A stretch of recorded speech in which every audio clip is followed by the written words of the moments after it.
Crossing borders by bus in South America. Tales of border control. During an incredible 4 months traveling through South America, I crossed 3 borders by bus, all eliciting different experiences.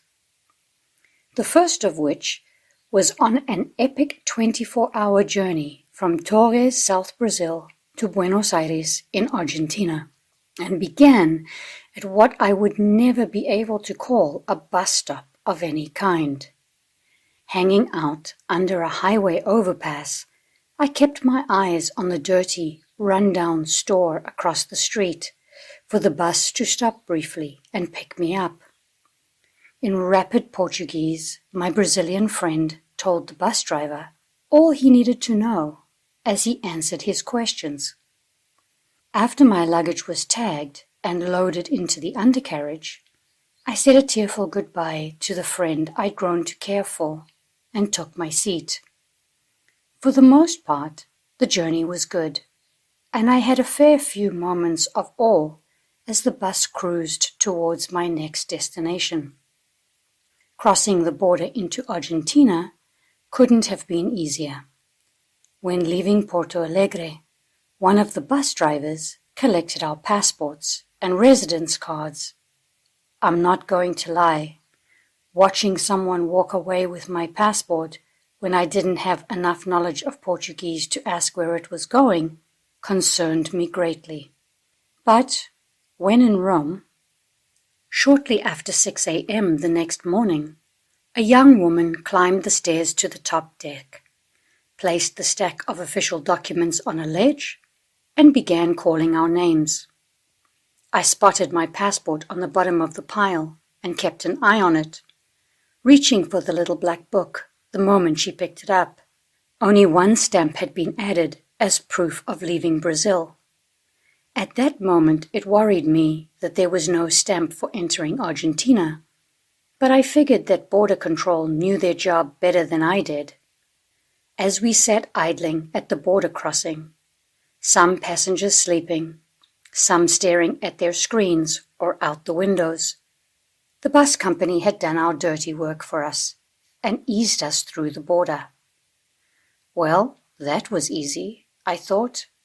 Hopefully the rest of my border crossings will be as painless.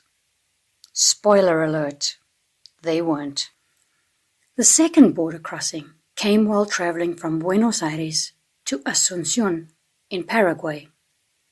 With the 24-hour bus ride behind me, the prospect of a 21-hour journey didn't feel as daunting. Plus, I was traveling with a Canadian friend this time.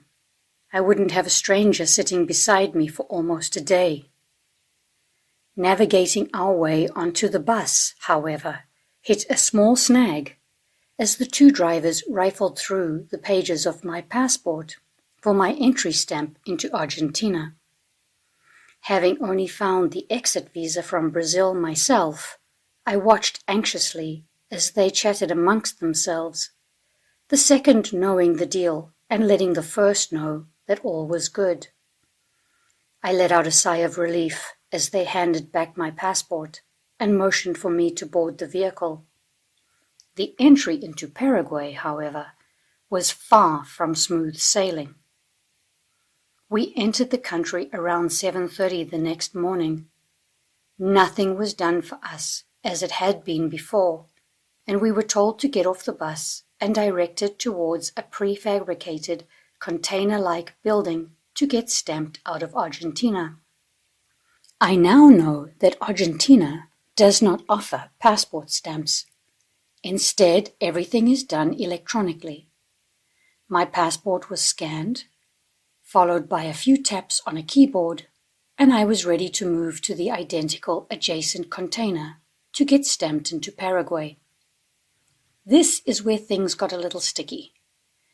Every person on the bus, except the 2 of us, had residency cards, and within a minute or 2 were handed printed slips, which had to be handed back at the end of their visit.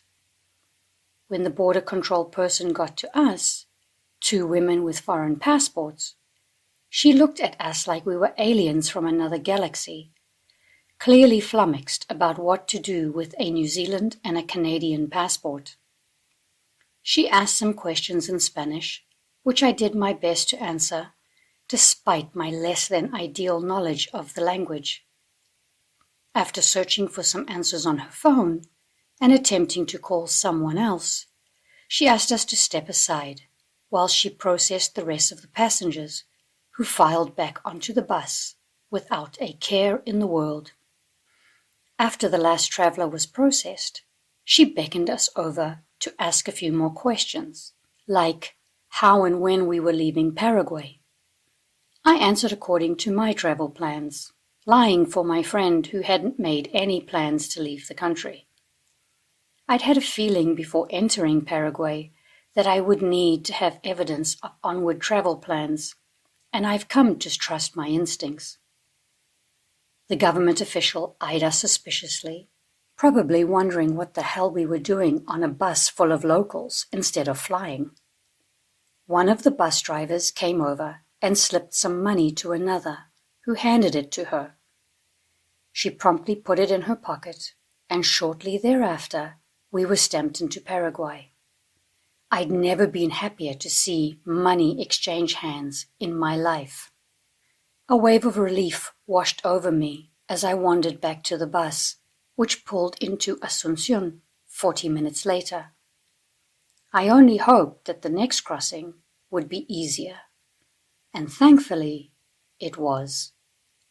After almost an hour and a half in a cab, I wandered into the small bus station in Asunción, with plenty of time to board the bus to Foz do Iguaçu, Brazil. In comparison to my last 2 bus rides, this journey would be relatively short, scheduled to take only 6 hours. About an hour into the ride, the bus suddenly pulled over near a few roadside stalls, and people selling warm chipas got on, calling out loudly as I raised my hand for one. Once the passengers had been served, we pulled back onto the highway and continued our journey towards Ciudad del Este, where we entered the queue to cross the bridge over the Paraná River and into Brazil. Unbeknownst to me, it was a long weekend, and many others had the same idea, so the traffic was at a standstill. All in all, it took 3 hours to complete the border crossing, as opposed to 1, making the entire journey 8 hours rather than the scheduled 6. We finally reached the small immigration building on the Paraguayan side of the bridge, piling out of the air-conditioned bus and into the humidity as we waited to be stamped out of the country. This building was far nicer than the container I had visited 2 weeks back, and this time the border control officer had a handle on the situation, probably due to the number of foreigners now living in Paraguay who enjoy heading to Foz do Iguaçu for short getaways. He asked me to look at the camera as he scanned and stamped my passport, and I thanked him in Spanish as I walked away, relieved that this journey to an immigration window had been more seamless than the last. Back on the bus, we traveled a little further in the start-stop traffic, where we were told to exit once more to get stamped into Brazil. As we waited outside the brick building, we noticed a poster on the wall with a QR code suggesting that completing our entry details online would make the process quicker. After some fiddling around with the link, I received my bar-coded PDF file and waited to be let into the office for my stamp. A woman came out, clearly frustrated, and told us to move to the express window, where those with the QR code were to be processed. I wandered over and soon had a nice new stamp in my passport, welcoming me back to Brazil. Ah, Brazil, I have missed you so, I thought as I walked away, thankful to be done with the difficulties of Paraguay. All tension drained from my body as the bus rolled over the Puente de la Amistad and into a country where I had felt welcome from the moment I touched down almost 4 months prior. the hassles of border crossings firmly behind me.